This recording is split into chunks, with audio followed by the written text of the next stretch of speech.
Bax o 5 manata qoyduqları ücə bax görsün dənə qaldı. Yəni ücə ona görə gəlmiyor, xahiş edirəm. Axşama da nə qaldı, qalmadı ücə oynatılacaq. Bax.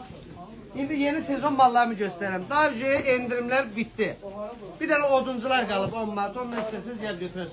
Hamısı vitrovkalardır. Böyük 66 razmerə qədər olanlar 40-45 manat və 30 manatdır. Ondan sonra gəl bura. Bax, bunları göstər hamısı. Bunlar bax 23 manatda görsünüz bütün modellər. Göstər buraya.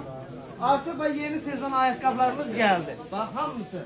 Amma qiymət fərqi var. Xahiş edirəm bir dənə mənim mağazama gələndə, bizim mağazaya gələndə qiymətləri maraqlanın. Girin bizdə Wi-Fi pulsuzdur. Girin başqa yerdən də soruşun, sonra şalvarı burada alamsan.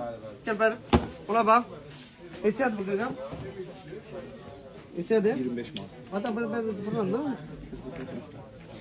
Bu 25'ədir. Bax bu remenli olanı. Amma imini bunun 18 manatlığı da var. Gəl bura göstərin bax. Çünki fərqləri var da. Gəl bura. Bax 18 manat. Görürsünüz? Ha belə də var. Şalvarlar 18 manatdan başlayır, 150 manata qədər, 1000 manata qədər. Artıq nə qədər pulun var, bir burada. Ne